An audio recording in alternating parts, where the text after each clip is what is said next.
I spotted a spider on YouTube that's a dead ringer for an Oreo. No kidding, it looks exactly like the cookie I'm munching on. That's crazy! Did some digging and found out it's a trapdoor spider. Its scientific name is Cyclocosmia ricketi, a rare venomous spider. Can it be kept as a pet? A quick search later. Oh my god, people actually sell these as pets! For just $6, I could get my very own Oreo spider. Such a steal! I hit buy without a second thought. 3 days later, my order arrived. So excited, but after that long shipping, I just hope my little spider buddy made it okay. Alright, the moment of truth. Time to unbox our new pet. The packaging looks secure, no issues there. And here's our star. Carefully took it out, my first time seeing such a bizarre spider. Hopefully we'll get along and it won't attack me. Now let's get up close with this Oreo spider. Look at this cool but feisty little guy.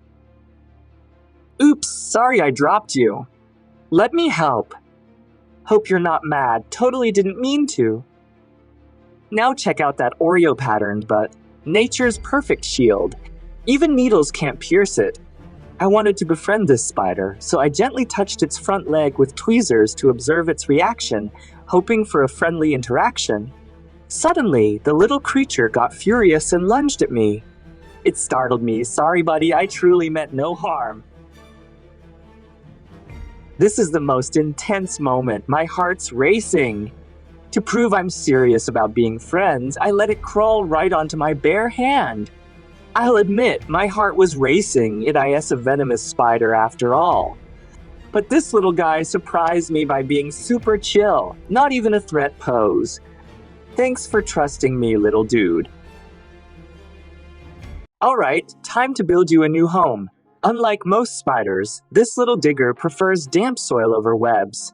So I'm setting up a simple moss terrarium. Hope you like your cozy underground condo. Time to gather materials for the terrarium. I've got volcanic rocks, macadamia soil, stones, and dried sphagnum moss ready. But for that perfect natural look, I need to hunt for some wild moss myself. Let's go! I returned to the abandoned site to gather more plants and struck gold. Lying on the ground was a beautiful moss-covered branch, exactly what I needed. Then, in a shady corner, I discovered a thriving patch of lush green moss. I carefully collected some to bring home. Perfect for my terrarium. Now, everything's ready. Let's create a mini ecosystem for our Oreo spider. First, add some rough stones at the bottom. Add a thin layer of volcanic rocks, just enough to help retain moisture in the soil. Next, place a cup in the center. Make sure to remove the bottom first. Dry sphagnum moss is a super handy material for locking in moisture. Just give it a good soak first. Then layer it about 1 to 2 centimeters thick. A little goes a long way, so no need to pile it on too thick. Then pour a layer of akadama. The moss will attach directly to this layer of soil. Don't pour too much, just keep a thin layer. This granular soil is porous and has moderate hardness, which can effectively prevent the soil from clumping, crucial for moss health while preventing waterlogging and root rot. Then, water the ecosystem. Water thoroughly to soak all areas, but prevent excess pooling at the base. This stops root rot and keeps plants healthy. You might be wondering why there's a cup in the center. That's actually the cozy little habitat I set up for my pet spider, Oreo. We need to fill the cup with soil. That's where Oreo the spider makes its home. Now, let's add the outdoor moss we gathered earlier into the ecosystem. It's quick and easy. Inside the glass tank, I've added an air plant. It's glued to a piece of driftwood and blends right in with the whole setup.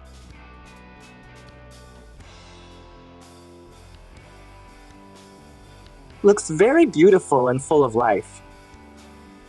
Next, start laying the moss. There's nothing much to say. Here's the key thing. The moss roots need to make direct contact with the soil. If they're left dangling, the moss will dry out and die. Press to lock it in place. Add some small stones for decoration. To prevent mold growth in the moss, it's best to spray sterilizing solution first. Don't worry, it's plant and animal safe. After applying, just rinse everything down with clean water. Alright, time to dig a cozy hideout for Oreo Spider in the middle. This little buddy's totally zonked. No energy left for tunneling, I had to help it. The simple moss terrarium was finally set up. I carefully let Mr. Oreo the spider crawl onto my hand, then gently moved him to his new home. Hope he likes it there. He needs some time to settle into his new home. Let's see how he likes it here. Sorry, I won't disturb you anymore. Have a good rest. 2 hours later, he crawled into the burrow with his butt out. Don't worry, Oreo's backside is tough as armor. Even in the wild, predators wouldn't stand a chance. 3 days later, the little guy built a door at the entrance. What a clever fellow! But, let's just say the craftsmanship could use some work. The door's got some pretty big gaps. Let's peek inside and see what our little protagonist is up to. He's such a shy little guy, always turning his back on me. Alright then, I'll just close the door for you. 20 days later, things have changed a bit here. Some new plants sprouted, even a wood ear mushroom popped up. It's pretty amazing. I'm getting really worried about Oreo's health. The little guy hasn't come out at all. 20 days without eating. I wonder how he's holding up. Let's open up and offer him a little treat. I've got a feeder roach ready. Wonder if he'll go for it? As night falls, I'll have to call it a day of filming. Hope they have a wonderful evening. Good night, little ones. The next day, something unbelievable happened. They were actually sleeping together? What's going on? Did Oreo the spider die? I carefully pulled him out of the burrow to check. Thankfully, he seemed fine. Wait, am I really about to hand feed him? No worries, I'll just treat you like a little baby then. As long as you're okay, that's all that matters. Well, after eating, he went right back to exploring and ended up trampling some plants. What a mischievous little guy. A bit shy maybe, but definitely entertaining. Alright, that's a wrap on Oreo the Spider's adventures. Stay tuned for more fascinating pet stories coming soon. Don't forget to subscribe and hit that like button. Thanks so much.